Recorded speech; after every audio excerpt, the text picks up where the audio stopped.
Ayan, shout out mga kalingap. Magandang araw po. Ayan sa mga patuloy po sumusuporta kay Kuya Panding PH. Muli po, dito po tayo ngayon kay Lola Delia. Ayan, bisitahin po natin ulit si Lola Delia. Ayan at after ng bagyo ay meron na siyang parang ang tawag dito, parang balkon, no? Nalagyan po ng sumbi. Sumbi ang tawag dito sa amin sa Bicol. Yan, at least hindi po agad nababasa yung area na yan.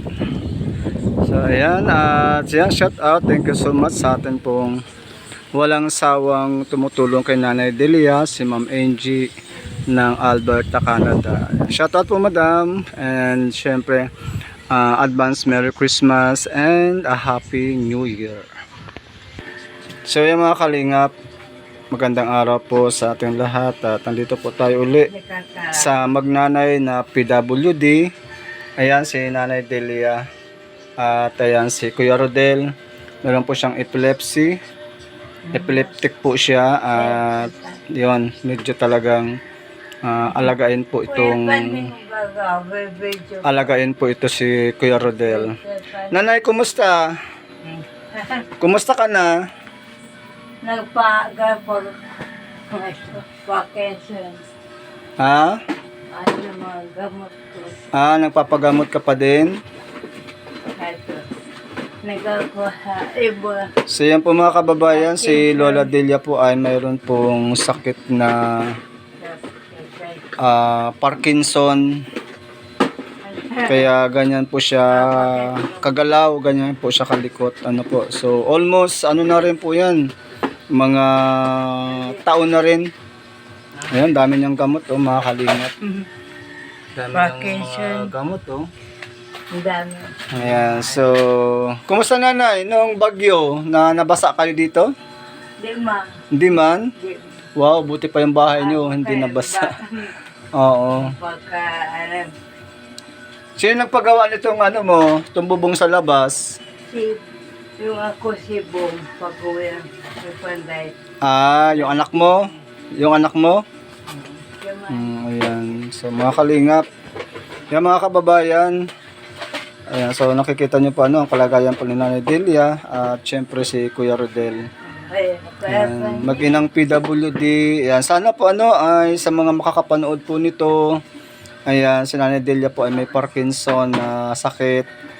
Ayan, so isa rin po sa mga napagkukunan ni Nanay Delia ay yung pong pag may napapadala, pero nandiyan naman po yung mga anak nila sumusuport sa pagkain. Pero thankful na rin po tayo dahil may mga sponsor po tayo from mga OFW na tumutulong sa atin pong mga kababayan dito po sa bayan ng Jose Panganiban. Dito po kami sa bayan ng Jose Panganiban yung barangay Mother Lode po si Nanay Delia. Ayan po sa mga taga Jose Panganiban. Ito po yung ating pong kababayan si Nanay Delia. Ayan, kumakatok sa inyong mga puso ngayon darating na Pasko para may maganda pong Paskuhan ang mag-inang PWD. So yan ay, may dala akong paborito mo. Oo. May paborito sa. Tapos dala tayong yan nanay? Saging. Tapos yan? Ubas. Yan, maraming ubas ang binili ko sa iyo para makabawi-bawi naman. Nay? Tagal akong hindi nakarating sa iyo. Tapos tinapay at saka may palaman po yan. Ayan. Tapos syempre hindi maalis ito. Yun. Paborito yan ni Kuya Rodel. Kuya Rodel. Salamat po. Tapos may dala po tayong bigas. Ang dami po yun. Ayan. So syempre may dala po tayong syempre may mga dala tayong mga noodles. Tapos binili natin si Kuya Rodel ng biskwit. Ayan. Thank you po. Biskwit. Ayan. Ayan. So, syempre, meron tayong coffee with Wala gatas. akong makapag... Yan, ang dami niyan ha, dami niyan. Tapos, ayun, meron pa siyang, ayan, May pang-apa. oh. Ito. Iniinom yan na, ya, iniinom yan. Ayan, so, nilagyan po natin ng mga dilata. So, ayan po yung mga, ano natin, mga, dala po nating ayuda. Yan, kay Nanay Delia at kay Kuya Rodel. Ay, dami naman ba yan?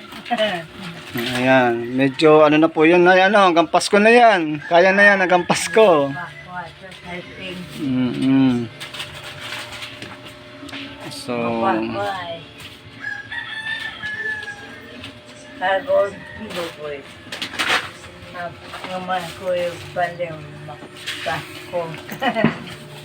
itong saging nanay, bukas pa yan ha. Yan saging, bukas pa yan kasi medyo maano pa daw yan. Ayan mo. Ayan, so marami po yung ubas na binili ko. Para yan, ano, maganda po yan sa katawan. Kumusta po nanay? Pumupunta dito yung ano, yung isang babaeng nagbablog sa iyo? Ay, dyan. Yung isa, ay wala pa. Wala pa, hindi pa nagbisita sa iyo. Alaman niya na sa akin. Pag-anto. Si ano? Kalimutan ko si Joy. Si Ate Joy. Ayan, so shout out po no sa mga patuloy na sumusuporta po sa atin pong mga videos. At syempre po kay Ma'am Angie ng Alberta, Canada. At sa lahat po, sa lahat ng tinutulungan, hindi lang po si Nanay Delia ang tinutulungan ni Ma'am Angie.